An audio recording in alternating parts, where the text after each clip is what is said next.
La consulta de Bismarck Ofori siempre está llena. Este médico de cabecera lleva un año trabajando en esta clínica de Hannover.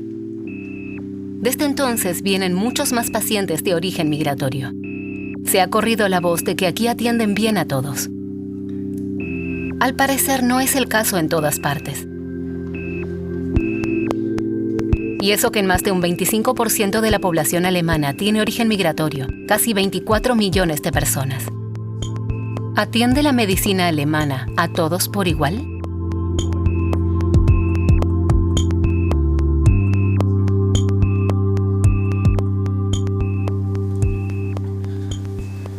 Hola. ¿Cómo está? Bien. El médico logró evitar lo peor en el caso de Emanuela. Un hospital lo había rechazado. Doctor, me ha salvado la vida. Faltaría más. Hoy haremos otra revisión del riñón. A mediados de enero, el doctor Ofori detectó un cálculo renal de tercer grado en su paciente. Algo así puede derivar en una intoxicación del órgano. El médico lo envía al hospital para que lo operen de urgencia. Pero al llegar, un empleado lo rechaza, pese a que la documentación que trae obliga al hospital a atenderlo de inmediato.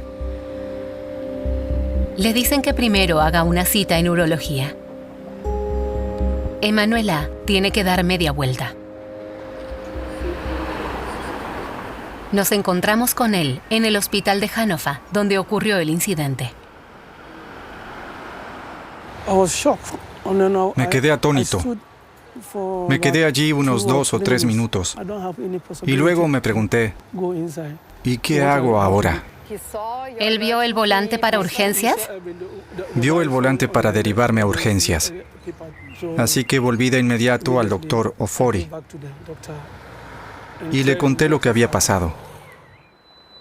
El doctor Ofori dice que entonces llamó al empleado y lo presionó. Este asegura que ha sido un malentendido y que Emanuela puede regresar.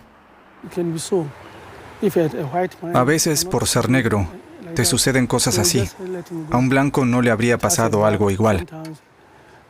Los negros experimentamos mucha discriminación, pero a veces tienes que pasarlo por alto y centrarte en lo importante.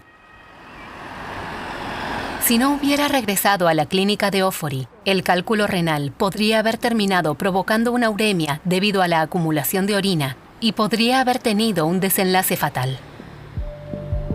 Contactamos al hospital y preguntamos sobre el caso. ¿La respuesta?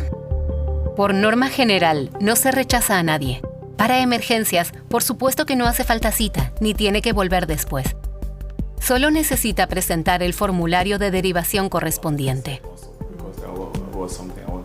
Al parecer, la realidad es otra. Y no solo en este caso, dice el doctor Ofori. Cuando derivo a pacientes que no tienen origen extranjero, raramente me preocupa que los rechacen. Casi nunca, de hecho. Pero si derivo a una persona de origen africano, inconscientemente pienso, mejor me aseguro. Así que vuelvo a llamar y pregunto si ha ido todo bien. No es el único problema de racismo en su rutina diaria.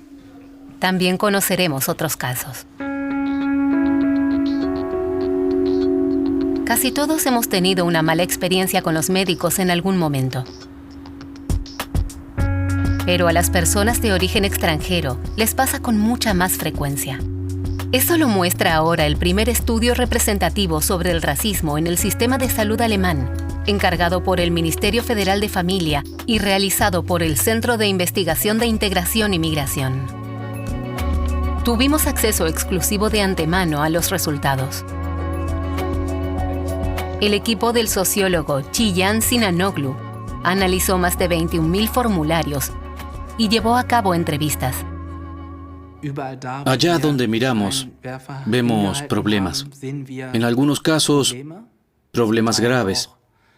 en términos de acceso a la atención médica y la asistencia sanitaria. Pero también vimos desigualdades en la asignación de citas.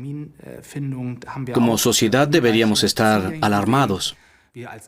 En un área como la salud y la atención médica, donde se trata de vidas humanas, de vida o muerte, de derechos humanos, que ciertos grupos se vean negativamente afectados debería preocuparnos como sociedad.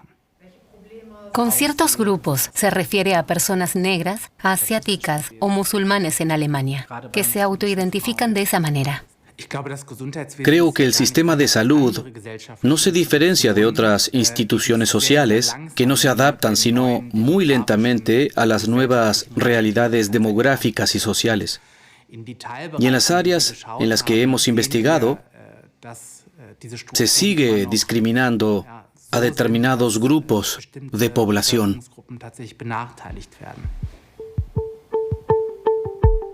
Queremos saber cómo afecta esto en la vida diaria. Y lanzamos una encuesta en Instagram a través del canal de documentales de NDR. En un solo día, nos llegan historias muy detalladas. Lo he visto con frecuencia. Hablar directamente en inglés con personas negras o en alemán de manera denigrante y lenta con mujeres musulmanas. Cuando llegó la ambulancia, el médico de emergencias me vio y se dio la vuelta de inmediato. Se negó a tocarme. Un médico que había jurado ayudarme habría dejado morir, y fue por mi color de piel. En la ambulancia apagan las luces, porque los de ojos oscuros siempre hacen un escándalo por nada. Mi pareja no habla alemán. En las consultas, el personal a menudo lo ignora durante horas, pese a que los propios médicos destacan en su web que hablan inglés. Ahora solo vamos juntos al médico. Para él es doblemente humillante no poder ir solo a una consulta.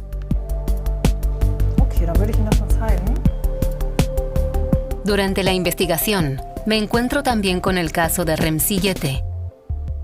Se lo digo al director del estudio. La paciente ha sufrido mucho. La han estado atiborrando analgésicos sin darle un diagnóstico. No me sorprende. De hecho, podemos demostrar estadísticamente que a muchísimas mujeres musulmanas no las toman en serio. Más de 2/3 de las mujeres musulmanas en el estudio afirman que el personal médico las trató de manera injusta o peor que a otras. Esto tiene consecuencias. El 38,9% de las mujeres musulmanas han cambiado de médico alguna vez porque sentían que no las tomaban en serio. Entre las mujeres que no sufren racismo, el porcentaje es 28,8%.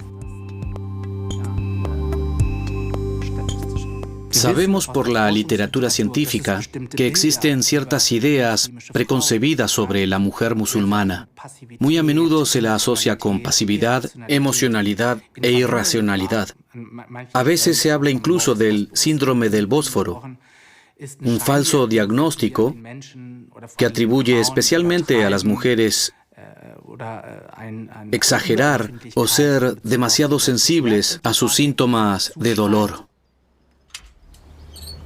Visitamos a Remzi Yete en la Baja Sajonia.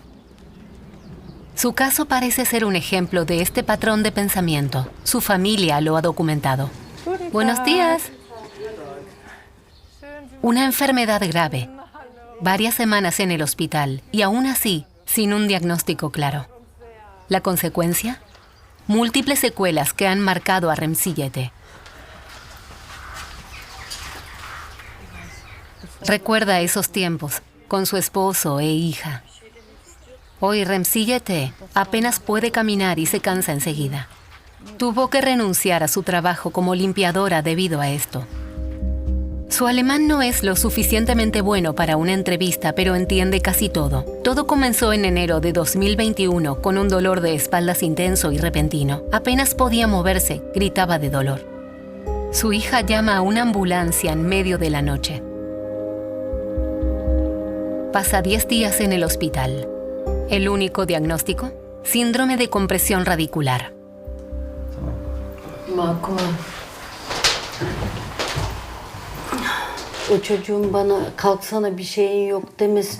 Lo que más me impactó fue que una enfermera me dijo, no tienes nada, levántate.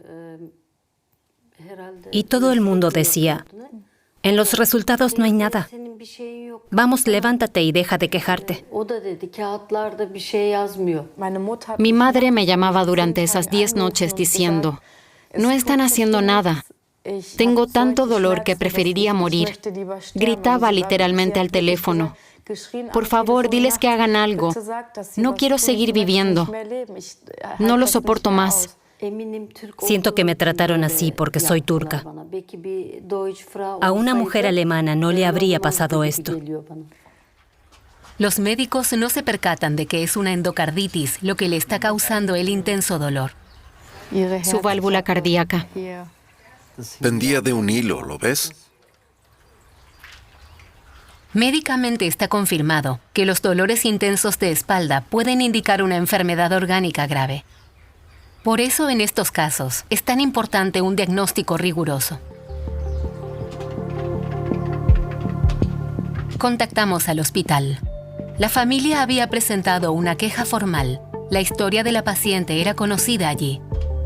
El portavoz de prensa me escribe que no se pueden esclarecer el comportamiento y los comentarios de un enfermero hacia Remsite y que los fuertes dolores de espalda no estaban relacionados con la endocarditis. Pero el renombrado Centro Cardiológico Alemán en Múnich contradice esto. Afirman que los dolores de espalda pueden ser síntoma de una endocarditis. ¿Una señal más de que no tomaron a Remsite en serio?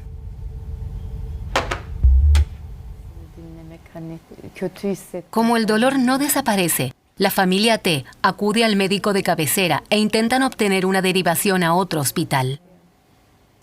Mi madre le suplicó que por favor la derivara al hospital. La médica se sulfuró y le dijo, no te mandaré a ningún hospital. No tienes nada grave. Y nos mandaron de vuelta a casa. Zelda T guardó todos los documentos. Dice que contactó con la clínica 6 veces más, cada vez más desesperada. Su madre empezó a tener escalofríos y fiebre. No se puede rechazar continuamente a una paciente achacándole depresión o cambios hormonales. Puedo entender que lo primero que mire la médica de cabecera sea el resultado del hospital. Pero si no sabes cómo averiguar lo que tiene y notas que algo no está bien, lo normal sería decir, te derivo al hospital. Y en nuestro caso, no quiso hacerlo. En lugar de eso, la familia cuenta que a Remsille T le daban los resultados por teléfono. A veces, la asistente médica, depresión, cambios hormonales. Solo cuando ya no puede comer ni beber, la médica finalmente, y solo después de presionarla, le da una derivación al hospital. Esta vez se va a una clínica de Hannover. Es allí cuando, 6 semanas después de sus primeros síntomas, la diagnostican correctamente. Endocarditis aguda. Una médica de este hospital involucrada indirectamente, Hatun Karakash, publica el caso en Instagram con una ecografía del corazón. Un caso de discriminación en el sistema de salud que casi le cuesta la vida a una paciente. En un hospital no se hicieron las pruebas suficientes, a pesar de tener altos niveles de inflamación. En lugar de eso, la enviaron a casa con analgésicos. A esto le siguieron varias consultas en ambulatorios, ya que a pesar de los analgésicos, seguían los fuertes dolores. Se los achacaron a que en el sur lo exageran todo.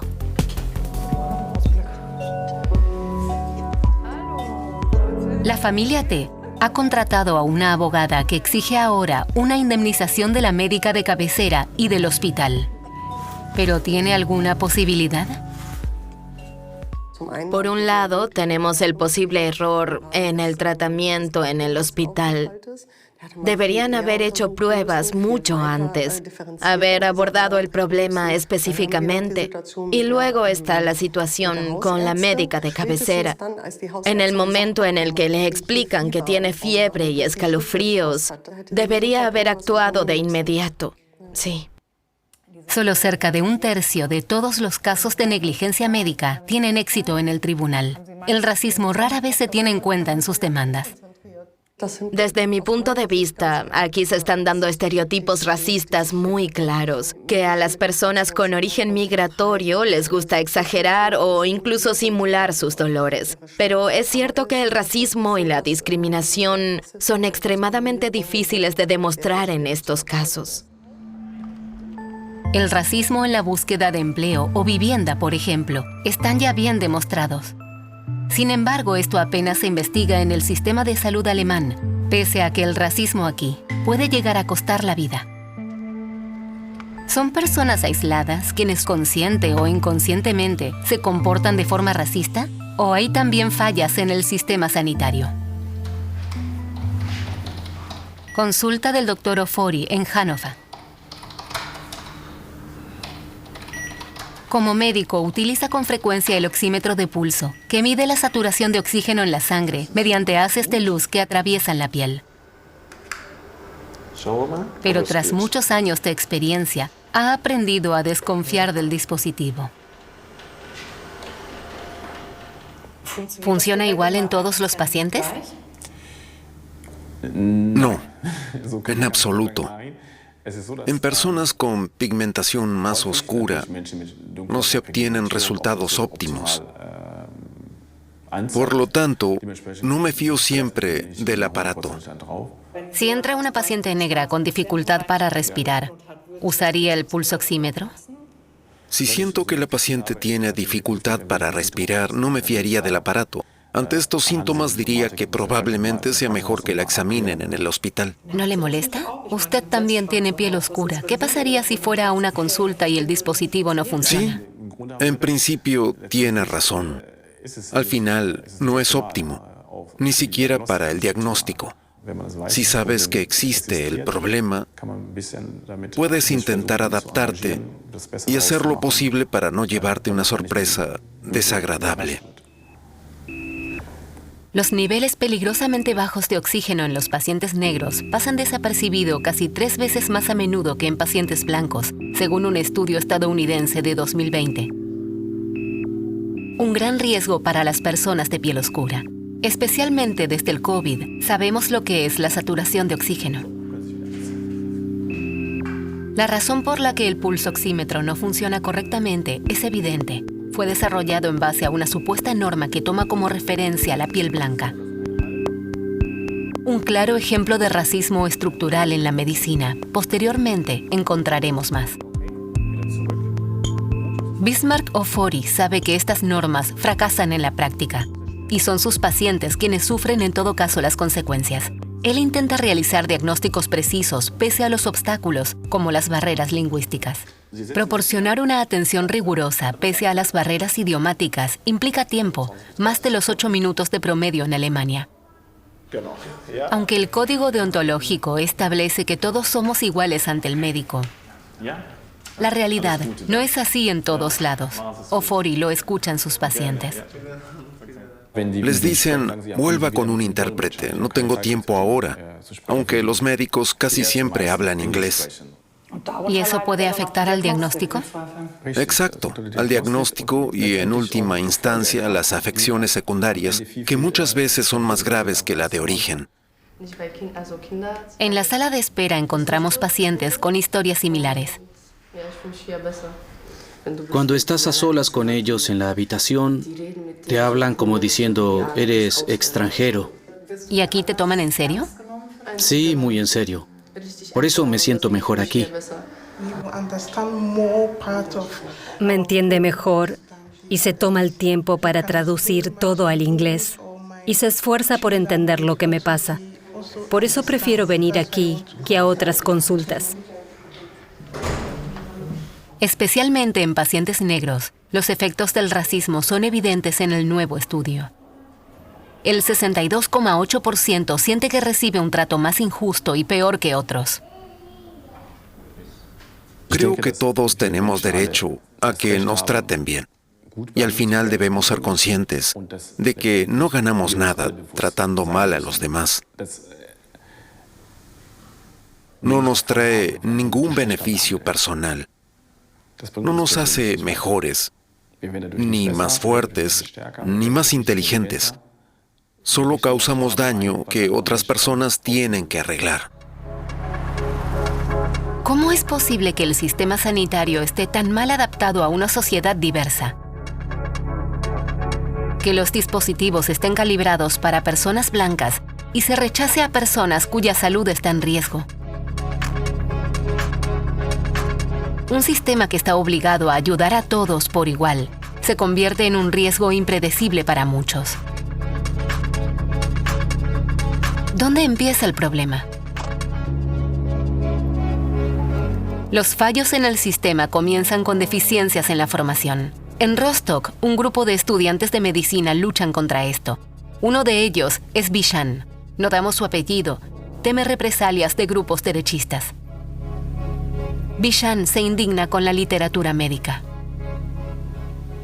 Aprendemos dermatología en piel blanca y sabemos que nuestros pacientes no son todos blancos. Sin embargo, aprendemos sobre estas enfermedades casi exclusivamente en piel blanca. Así puede que se pasen por alto enfermedades, se diagnostiquen mal y en el peor de los casos alguien muera. Es algo muy serio. ¿Destacarías alguna enfermedad? En el caso de la borreliosis, es un problema. Pero también en la anemia. Hay síntomas que se establecen mediante diagnósticos visuales, que se presentan de manera diferente en piel negra, y para reconocerlo, tienes que haberlo visto y aprendido. ¿Cómo funciona en la práctica? Tienes que esforzarte por obtener este material por tu cuenta, buscar por Internet. Aprender esto cuesta un esfuerzo por parte del estudiante, y si no tienes el tiempo ni la energía, no lo aprendes. Y eso es una laguna inaceptable. Un desconocimiento riesgoso. También en caso de erupciones que podrían indicar enfermedades peligrosas, herpes zóster o sarampión. Cuando pasamos por alto a las personas, pasamos por alto sus problemas, sus necesidades. La medicina no es algo que se concede a una persona. La asistencia sanitaria es un derecho fundamental, y en este país hemos peleado por ello. En el norte de Alemania, solo una universidad ha modernizado sus planes de estudio, Oldenburg. Del resto de las facultades, me suelen decir que tienen ya demasiada materia para agregar contenidos nuevos. Este argumento no se sostiene, considerando que la Asociación Federal de Estudiantes de Medicina, la BVMD, ha adoptado una posición muy clara al respecto y ha dicho: queremos una enseñanza crítica con el racismo. Bishan quiere hacer algo. Es miembro de la iniciativa estudiantil Medicina Crítica Rostock. Dice que si bien el tema del racismo en el plan de estudios trata sobre el periodo nazi, el presente apenas importa. Han organizado un taller sobre discriminación en la medicina. Por primera vez, la universidad les reconoce esto como parte de su estudio. Todos aquí dicen que ya han presenciado racismo en la praxis. Hay una palabra, Morbus Balkan o Morbus Mediterraneus, que usaron delante de mí, delante del personal de enfermería. Decían que la persona está fingiendo el dolor o que no le duele tanto, que lo exagera. Se referían a una persona que no hablaba alemán y de aspecto extranjero. Y pensé, ¿y qué hago yo con esta información? ¿Significa que no puedo atender al paciente? ¿Qué hago con esta información? Y en segundo lugar, la persona está sufriendo. Morbus Mediterraneus. Este supuesto diagnóstico discriminatorio parece estar bastante extendido. En nuestro caso, en la clínica a menudo se hacía una preselección basada en nombres extranjeros Como diciendo, no quiero atender a esta paciente porque por su nombre quizás no hable muy bien alemán, pero el nombre no indica el nivel de alemán del paciente. El cambio en la medicina empieza a aflorar. Y lo hace desde abajo. La medicina es una disciplina antigua, elitista y dominada por personas blancas. En ella, ciertos procesos son sencillamente más lentos, y ahí el racismo se hace muy evidente, en esos momentos en los que cabe plantearse algo que salta a la vista. ¿Por qué está tardando tanto? El racismo no debería existir en nuestra sociedad. Por eso a muchos les resulta difícil admitir que aún está presente. Cada vez que mencionamos esta palabra sensible en nuestras solicitudes de grabación, nos cierran las puertas. Aquí en el Congreso de Parteras en Berlín, el departamento de prensa no nos permite ingresar a la sala donde van a discutir sobre el racismo. Solo después nos dejan hablar con la oradora, Rina Suri. Hola, Joana Lepere, de NDR. Nos dice que no hay conciencia de que el racismo sea un problema en la sala de partos. Con la nueva organización Critical Midwifery Germany, pretende sensibilizar al respecto. La palabra racismo lo vuelve muy difícil. Si lo llamaras prejuicio, sería mucho más fácil hablar de ello. Pero debido a que el racismo es un tema tan tabú, lo asociamos con extremistas de derecha, neonazis, violencia explícita, pero no con lo sutil. Por eso es tan difícil hablar de ello. Cada una de estas parteras ha experimentado cómo el racismo afecta en la sala de partos. El nivel de estrés y lo que soporta el personal es tan alto que es más fácil reaccionar de forma racista, porque no me pagan por reflexionar, me pagan para atender a 5 mujeres a la vez. Lo primero que piensas es, no, en mi caso no he actuado de forma racista. Y luego, cuando profundizas un poco más, descubres estructuras de pensamiento que sin duda surgen de la socialización y comienzas a reflexionar. Aunque creo que entre colegas que llevan mucho tiempo en la profesión, esa conciencia aún no existe. Y hay una mayor resistencia. Cuando se les habla al respecto y se les señala, a menudo se defienden. No quise decir eso. Creo que sería muy bueno que hicieran cursos regularmente en los hospitales. Una vez más, es una cuestión de tiempo y dinero. Y en última instancia, de la predisposición de los hospitales para implementar cambios. Remzie T. nos cuenta que su vida no ha vuelto a ser la misma tras la endocarditis. Hoy vive con una válvula mecánica porque los antibióticos no funcionaron debido a lo avanzado de la inflamación. Tras la arriesgada operación cardíaca, se le rompió además una arteria en la pierna y la operaron de emergencia. Tiene la pierna derecha adormecida y no puede apoyar peso en ella. Otra razón más por la que tuvo que dejar el trabajo.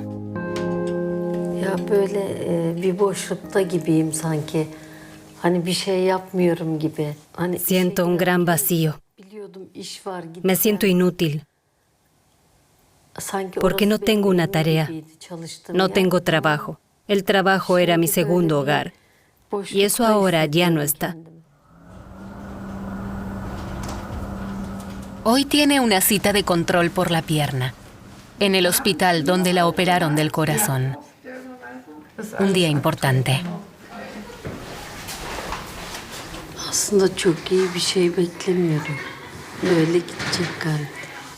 No tiene muchas esperanzas. Cree que se quedará como está.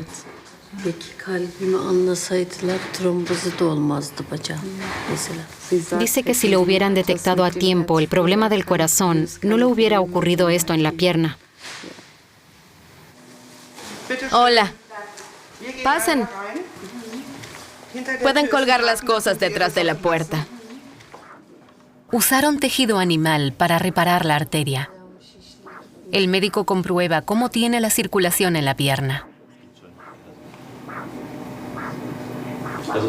Este es un buen resultado. Ha evolucionado muy bien. Qué alegría me da. No esperaba escuchar nada positivo. Qué alegría. La circulación vuelve inmediatamente cuando presionamos aquí. El tiempo de recuperación es igual en ambos lados. Está bien. Genial. Puede alegrarse. Es maravilloso. Genial. Muchas gracias.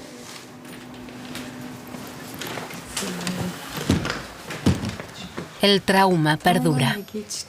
Esperan que su abogada logre que se haga justicia. Ninguna suma de dinero en el mundo le va a devolver a mi madre su válvula cardíaca. Lo más importante para nosotras es que haya un castigo o una sanción. Nadie sabe si lo conseguirán. Hablamos con la abogada, Maja Selzili. Dice que es prácticamente imposible que los médicos se disculpen extrajudicialmente por un error de tratamiento, porque puede que entonces su seguro de responsabilidad civil no pague. Lo que ocurre normalmente es que se abstienen de hacer ningún comentario al respecto y tampoco se disculpan para no admitir errores. Un duro golpe a nivel humano para los afectados y a menudo la razón por la que se recurre a los tribunales. Muchos clientes no recurrirían necesariamente a demandar si hubiera habido cierta comprensión. Dicen que es el error de tratamiento por un lado, pero también esta indiferencia y falta de sensibilidad, tanto de los médicos como del personal de enfermería. Lo que ocurrió entre Remsillete y su médica de cabecera en aquel momento. Ruptura de confianza. Las consecuencias se reflejan también en un nuevo estudio a nivel nacional. El 12,8% de las mujeres musulmanas evitan o aplazan la visita al médico por miedo a no ser tomadas en serio. Un 6,3% en caso de mujeres no afectadas por el racismo. Vemos, especialmente en el ámbito de la sanidad, que en el momento en que se experimentan discriminación y racismo, la confianza cae rápidamente. Estamos perdiendo a estas personas porque se alejan de una institución, de un sistema sanitario que fue creado en realidad para proteger a las personas. Hola. Miriam Mann logró obtener una disculpa por lo que le ocurrió en un hospital de Frankfurt. Se presentó allí en diciembre de 2021 con fuertes dolores de estómago y la examinó un médico principal. No me tomó en serio. Intenté explicarle mis dolores porque sentía que no los tomaba en serio. Seguí insistiendo en que el dolor no era normal y me respondió: alégrese de estar aquí. Con sus dolores, en África ya estaría muerta. No me enojé por las palabras. Me molestó lo que implicaban. Da gracias que te dejen estar aquí. Miriam creció en Alemania. Sin embargo, está más que acostumbrada a que la señalen como diferente. Sé que es serio, porque me siento muy mal. Y luego encima me dicen: sí, hablas muy bien alemán. Es esa sensación de que todo lo que acabas de decir o no lo ha oído o no le importa, porque lo importante para él ahora mismo es mi pronunciación. Y ese es el problema. Esta política local de los verdes está tan indignada que hace un video en vivo en Instagram desde el hospital. Que pregunte: ¿es normal un dolor así? Y me responda: usted misma sabe que el dolor nunca es normal, pero su gente aguanta más que otros. Es fuerte cuando estás en manos de personas así, que ni siquiera te ven como a un ser humano. El video tiene cientos de miles de reproducciones e innumerables comentarios de odio. El médico debería haberte sacrificado directamente, simio. Con ese balbuceo y esa apariencia, pareces un primate africano. ¿Ya caminas erguida o todavía te arrastras como un primate? Miriam ha denunciado a algunos usuarios, pero también recibe cientos de correos electrónicos de personas que han experimentado racismo en la medicina. Si hoy me sucediera lo mismo, lo haría de nuevo. La atención es la única arma que tenemos contra el racismo en este momento. La atención y la confianza en la empatía de los demás. Su historia da un giro inesperado. El médico se disculpa. Miriam está convencida de que esto lo logró únicamente porque es política. Y consigue que el hospital organice talleres contra el racismo para sus empleados. Esto es algo que sucede a nivel individual, interpersonal, que molesta y está mal. Pero es mi misión decir que es también una estructura, una institución. Son las universidades, los hospitales universitarios. El colonialismo deshumanizó el cuerpo de las personas negras. A pesar de los grandes avances científicos, la imagen social de la medicina parece haberse quedado en la década de 1960, en una norma que ya no tiene que ver con nuestra sociedad diversa. ¿De dónde vienen las estrictas jerarquías que hacen tan difícil el cambio? ¿Y qué quiere decir exactamente Miriam Mann con la deshumanización del cuerpo de las personas negras? Nuestro rígido sistema de salud tiene su historia, y el historiador Philip Osten la conoce. La ciencia es algo que puede avanzar muy rápidamente cuando se investiga, pero si miramos sus estructuras, los avances pueden tardar mucho tiempo. En Alemania, hasta finales de los años 60, unos pocos tenían el control en los hospitales universitarios y realmente tenían el poder absoluto. Podían decidir todo. Eso cambió en 1968. Pero lleva mucho tiempo que esas estructuras cambien a lo largo de las generaciones. Y obviamente un sistema en el que se gana mucho dinero, donde existen dependencias personales, es mucho más jerárquico. La historia detrás del sistema la muestra el Museo de Historia de la Medicina de Hamburgo. Aquí, Philip Osten arroja luz sobre lo que muchos desconocen. Las raíces de los prejuicios racistas, por ejemplo, como la visión de los pacientes negros. Incluso los héroes venerados de la ciencia tienen su parte de responsabilidad. Pocos han oído hablar de los experimentos con medicamentos de Robert Koch en una antigua colonia británica en África Oriental. Allí muchas personas sufrieron la enfermedad del sueño, una enfermedad mortal. Koch experimentó con una sustancia que contenía arsénico, no para curarlas, sino para obtener información para la industria farmacéutica alemana. La terapia de Robert Koch contra la enfermedad del sueño provoca ceguera. Y había lo que él llama campos de concentración, donde los pacientes eran hacinados y tratados hasta que no mostraran más síntomas de esta enfermedad. La gente intentaba escapar. Se hizo por la fuerza.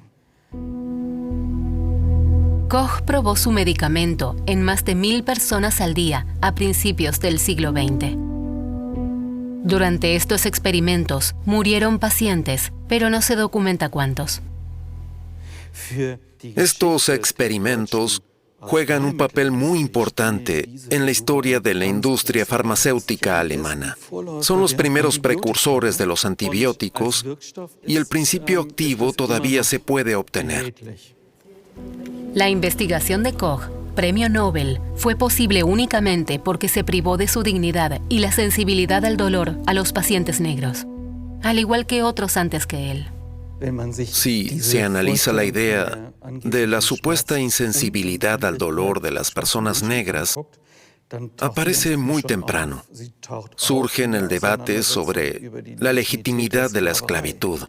La idea era que las personas negras sentían de manera diferente y eran insensibles al dolor, y que por eso se les podía infligir castigo físico. Hay argumentos científicos que se oponen a que eso pueda ser cierto, porque los sistemas sensoriales de las personas son iguales.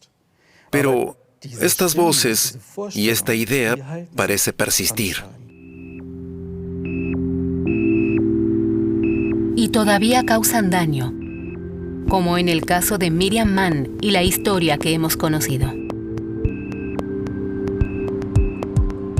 Aquí en la Cámara de Médicos de Hamburgo ha quedado claro que hay un problema de racismo en el sistema sanitario. El presidente Pedram Memami dice que al menos hay un debate cauteloso al respecto. Creo que en el sistema de salud, en general, tenemos problemas para aceptar el cambio.